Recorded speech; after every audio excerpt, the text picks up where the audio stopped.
In today's video, I'm going to be installing this sliding barn door going to the master bathroom.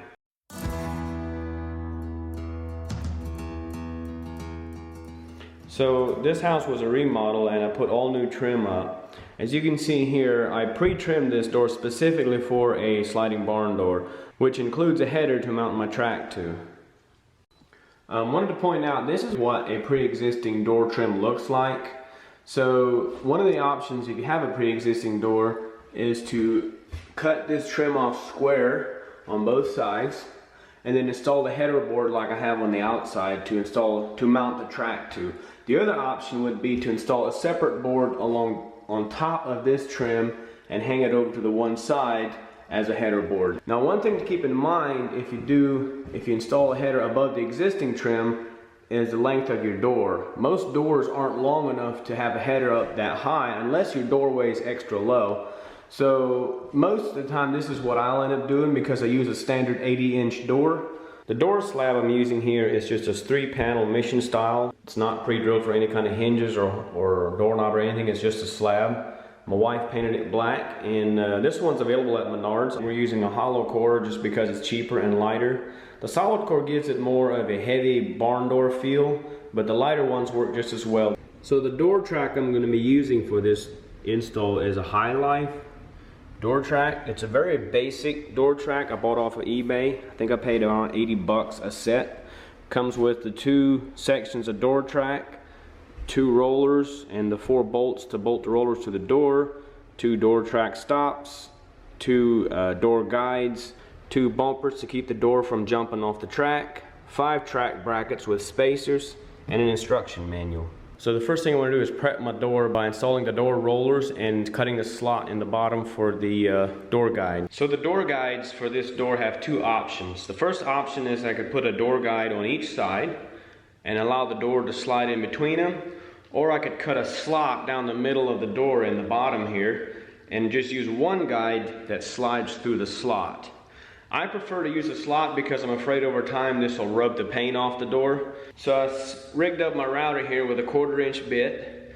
Then I clamped this wood guide to the one side of it, and I'll just run down the side of the door and cut a 1/4 inch by 3/4 inch slot in the bottom of the door. Before I cut this slot, I'm going to put a piece of blue masking tape along the bottom to protect the door while sliding this router along there so don't scratch up the paint.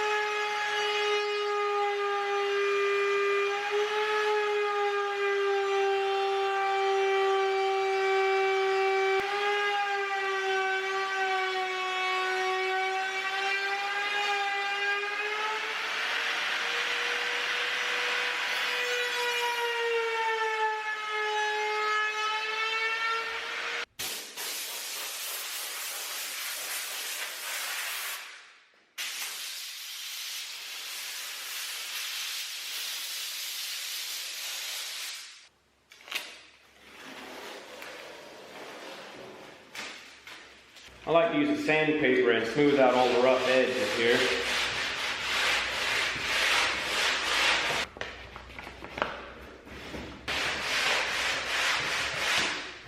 I have a slot for my door guide to slide through. I also like to touch up the ends of this, paint in the first inch maybe, so when you're looking at the end of the door you don't see that bare wood. Now I need to figure out where to mount my rollers on the door as far as height goes. The instructions have the dimensions in them, but it says where the holes will be, and I want to know how much this overlaps the door. So to figure that out, I'm going to set one up on a track and measure down from the track. Okay, so I got my roller sitting on the track just like it will once it's mounted. And this is the spacer that sits on top of the door, so I need that to set against the track. I want to give that spacer about a 1/16 of an inch gap and measure down to the bottom here is exactly 6 1/4 inches. So basically that means this roller needs to overlap 6 1/4 inches down over top of the door. Okay, with the outside of the door facing up, I'm ready to set my roller in place. If you remember, the measurement down over top of the door was 6¼ inches. Now this measurement needs to be very precise. These rollers are non-adjustable, so if the rollers are off, your door could hang crooked, so it has to be dead on. And then I'm going to keep them in 1 7/8 from the edge, from the door edge here. So I want them 1 7/8, which is basically at the center of the door of the side panel here. So I've got it 1 7/8, and then 6¼ I'll double check this measurement. I'll clamp the top here. I'll use my speed square and make sure it's setting square with the door. Once it's square, I'll clamp the bottom.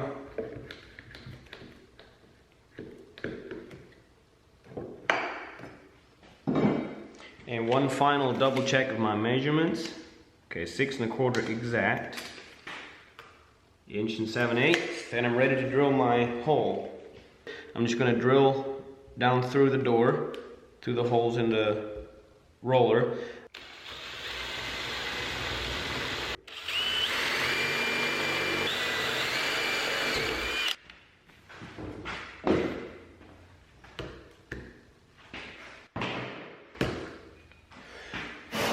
Now just the same for the other side.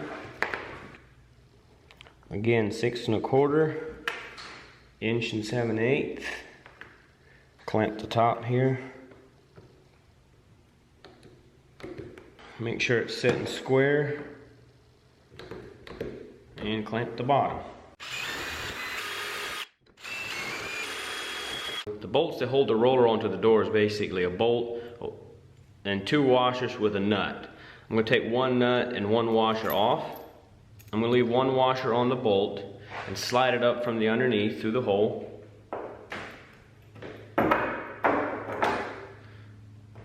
Set my roller on, install my washer, and then my nut. Now, see, I got a little problem here. This bolt is made for a thicker door, quite possibly a 2-inch door. So I'm going to have to cut the bolt off so this nut seats all the way down. So I need to cut about a 1/2 inch off of these bolts. The easiest way I found to cut these off is to drill a hole into a piece of wood the size of the bolt and stick the bolt in the hole and cut them with a side grinder. Now just remember, I need to remember to allow a 1/16 of an inch for a cut on the side grinder. So I drilled the hole about a 7/16 deep. By the time I cut it off, I'll lose a 1/2 inch off the bolt.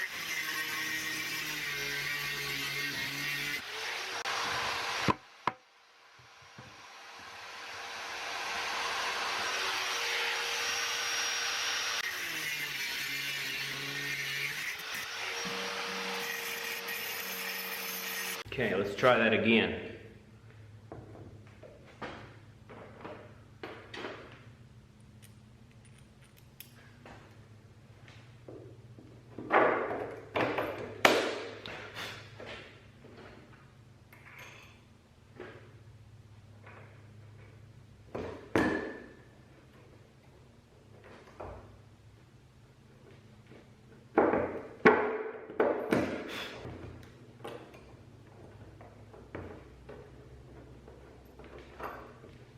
To tighten these, I'm using a 17mm for the nut and just a crescent wrench for the bolt.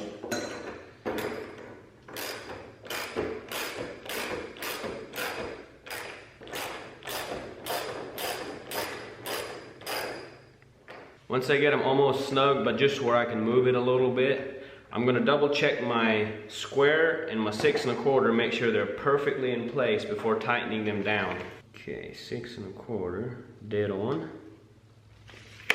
Make sure they're sitting square. These bolts don't need to be super tight, especially where this is a hollow core door. Just like that. Now, same thing for the other side.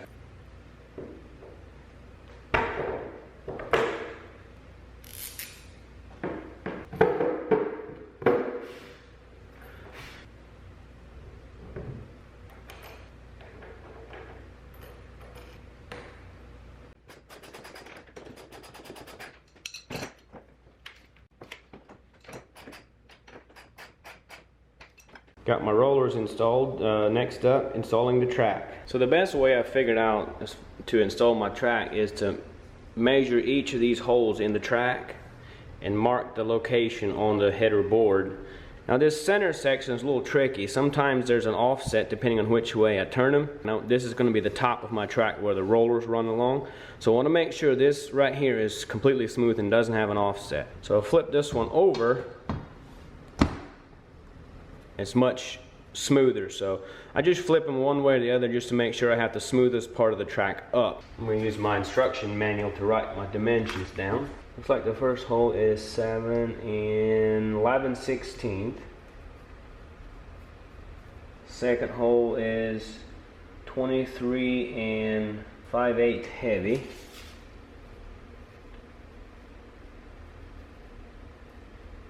The first measurement is 7 11/16, 23 5/8 heavy, 39 5/8 light, 55 9/16, 71 9/16 light. Have to make sure I measure from the same end on the header board as I did from the track. So I've determined that the distance from the top of the door to the center of the track is 1.25 inches after it's hung. The overall door length is 80 inches.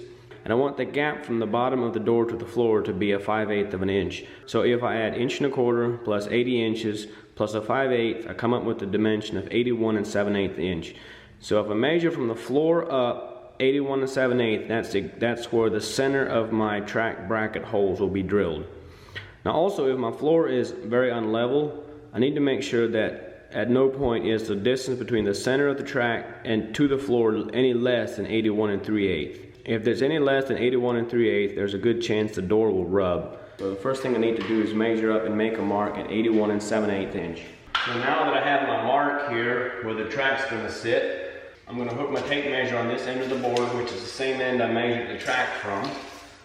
I'm going to transfer my marks onto the board. Now I want to keep my track back an 1/8 inch from the end of the board. So I need to add an 1/8 inch to each of these dimensions. So the first one is 7 11/16 plus an 1/8 is 7 13/16. Second one is 23 5/8 plus an 1/8. 39 5/8 plus an 1/8. So 55 11/16. 71 11/16 light. Now that I have my locations marked, I need to level out from 81 7/8 to each of these marks.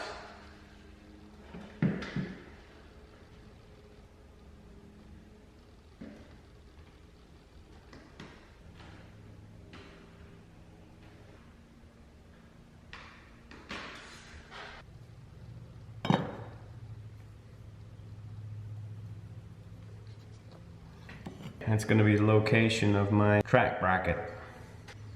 Okay, now I'm going to take a 3/16 bit and drill a pilot hole in each one of these locations.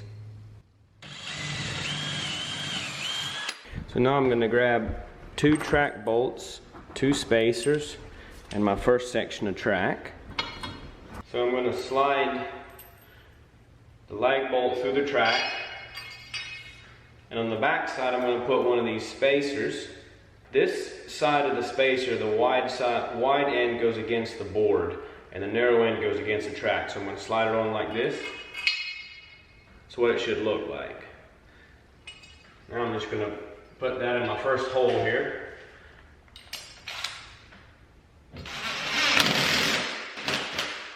I don't want that tight, I just want to hang it. I'll come back and tighten them up later. Do the same thing on the second hole.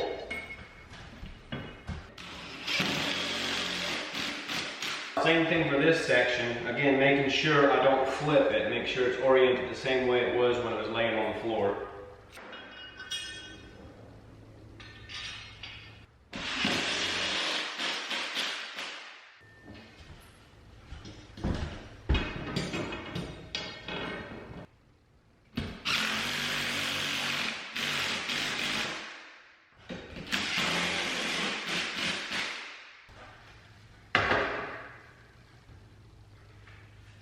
Okay, once I have it level, tighten them down.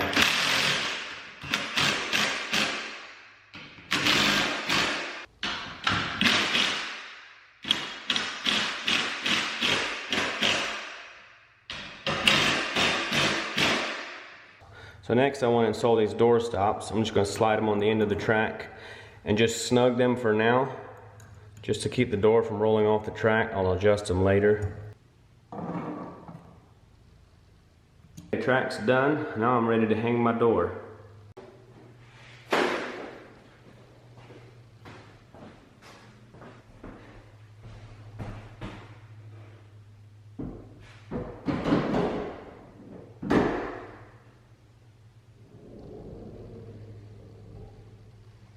So this is where all those precise measurements come into play. If you can see it setting level with the trim. So now I need to adjust my door stop here. I want to make sure that when it's shut, I have the same amount of trim exposed on either side. So let's push this to 1.25 inches. And we have 1.5 inches here. So that means I need this side to be 1 3/8. Right there. So I'll push my door stop up to the roller and tighten it down.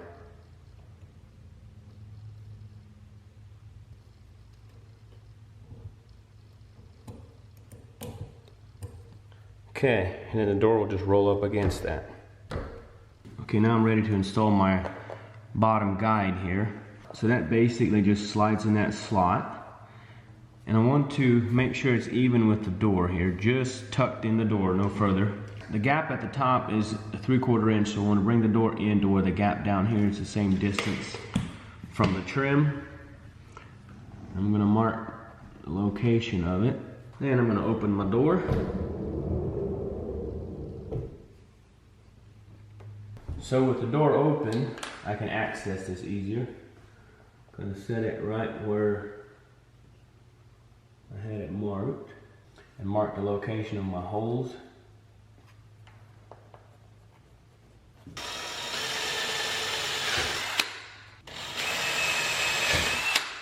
Now I just need to screw this down.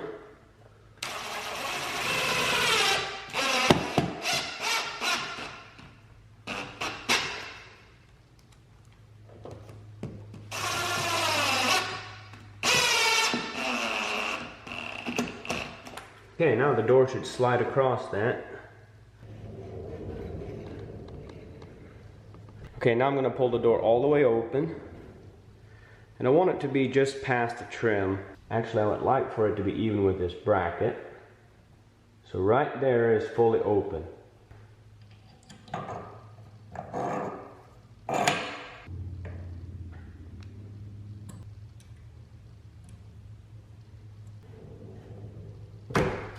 I'm going to install my spacers on top of the door here. Basically what this spacer does is prevents the door from coming up off the track. I'll put one by each roller.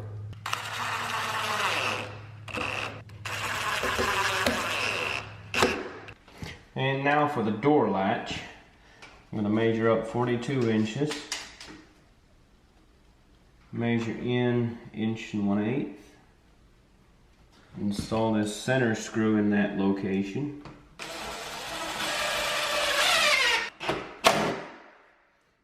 I'll make sure this side of the latch is parallel with the door jamb.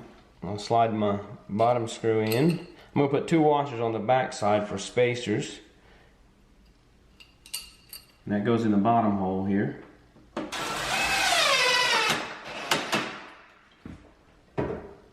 I'll put the screw in the slot up here. And another 2 washers behind it. And that goes in the top hole.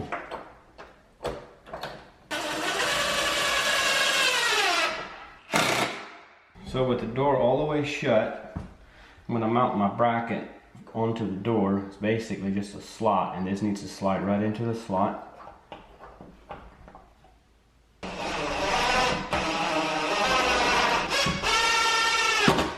There it is, door lock. So this is just one that Menards carries in stock. Not a big fan of it, it's okay, but seems a little cheap. And last of all, my door handle. This is just in-stock door handle that Menards had. Is for a cabinet door. So I'm going to measure up 36 inches. And I'll measure in 2 inches. And that will be the bottom screw. I'm going to hold the top of this to that mark. And then Put a mark at the top of this. Measure 2 inches in as well. I'm going to drill a 3/16 inch pilot hole.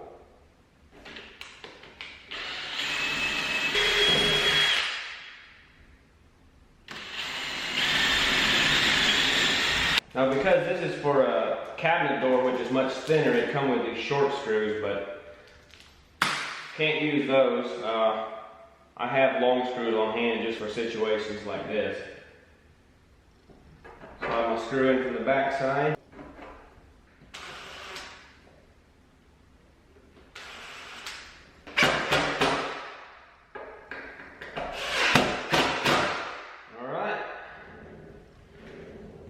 Alright, there it is guys. The barn door track is complete. I appreciate your support. Give me a thumbs up if you liked the video.